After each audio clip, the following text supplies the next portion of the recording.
ಎಲ್ಲರಿಗೂ ನಮಸ್ಕಾರ. ಕೇಳ್ತಾ ಇದ್ದೀರಾ ಮೈಸೂರು ರೇಡಿಯೋ. ನಮ್ಮ ಜೊತೆ ಆರ್ಯನ್ ಅವರಿದ್ದಾರೆ. ಹೋದ ವರ್ಷದಿಂದ ಕೂಡ ಅವರು ಹೋರಾಟ ಮಾಡ್ಕೊಂಡು ಬಂದಿದ್ದಾರೆ. ಯಾವುದಕ್ಕೆ ಅಂದರೆ ನಮ್ಮ ಬಂಡೀಪುರಕ್ಕೋಸ್ಕರ ಈ ವರ್ಷ ಕೂಡ ಹೋರಾಟ ಮಾಡಿದ್ದಾರೆ. ಸೊ ಸಮಾಜದ ಎಲ್ಲ ಕೆಲಸಗಳು ಮಾಡ್ತಾ ಇರ್ತಾರೆ. ಭಾಳ ಯುವಕರಿದ್ದಾರೆ ಇನ್ನು, ಆದರೆ ರಾಜಕಾರಣಕ್ಕೆ ಬರಲ್ಲ ಅಂತ ಹೇಳ್ತಾ ಇದ್ರು. ನನ್ನ ಜೊತೆ ಆರ್ಯನ್ ಇದ್ದಾರೆ. ಆರ್ಯನ್ ಅವರೇ ನಮಸ್ಕಾರ. ನಿಮಗೆ ಕಾರ್ಯಕ್ರಮಕ್ಕೆ ಪ್ರೀತಿಯ ಸ್ವಾಗತ. ಏನಿದು ಬಂಡೀಪುರ ಕತೆ? ನಿಮ್ಮ ದೃಷ್ಟಿಕೋನ ಏನು? ಸರ್, ನಮ್ಮ ದೃಷ್ಟಿಕೋನ ಪ್ರಾಣಿಗಳಿಗೆ ಮಾತಾಡೋಕ್ಕೆ ಬರಲ್ಲ. ಹಂಗಂತ ಮೂಕ ಪ್ರಾಣಿಗಳನ್ನ ನೋವನ್ನ ನಾವು ಅರ್ತ್ಕೋಬೇಕು. ಸೊ ಯೂಶ್ವಲಿ ನಾವು ಮಲಗೋ ಟೈಮು 10-5 ಅಥವಾ 10-6 ಬೆಳಗಿನ ಜಾವ. ಸೊ ನಮ್ಗೆ ಮಾತಾಡುತ್ತೆ, ನಮ್ಗೆ ನಿದ್ದೆ ಬರುತ್ತೆ ಅಂತ ನಮಗೆ ಫೀಲ್ ಆಗುತ್ತೆ, ನಾವು ಮಲ್ಕೊತೀವಿ. ಅದೇ ರೀತಿ ಪ್ರಾಣಿ ಪಕ್ಷಿಗಳಿಗೂ ಕೂಡ ನಿದ್ದೆ ಬರುತ್ತೆ.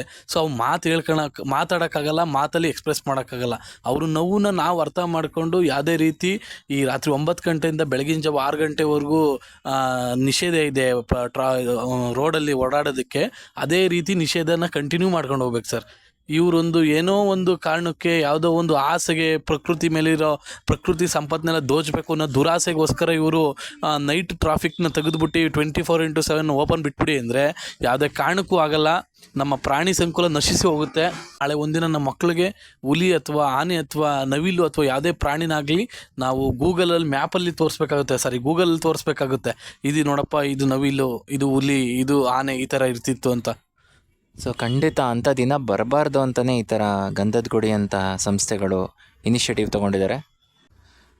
ಸೊ ಇದರ ರೂವಾರಿ ಆರ್ಯನ್ ಗಂಧದ ಗುಡಿ.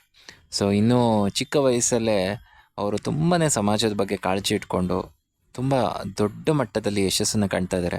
ಅವರ ಕಾಳಜಿ ಪ್ರಾಣಿಗಳ ಬಗ್ಗೆ, ಪಕ್ಷಿಗಳ ಬಗ್ಗೆ ನಿಜಕ್ಕೂ ಶ್ಲಾಘನೀಯ. Aryan sir, thank you so much. Aryan ji, ನಮ್ಮ ಜೊತೆ ನೀವು ನಿಮ್ಮ ದೃಷ್ಟಿಕೋನ ಹಂಚ್ಕೊಂಡಿದ್ದಕ್ಕೆ ಥ್ಯಾಂಕ್ ಯು ಸೋ ಮಚ್.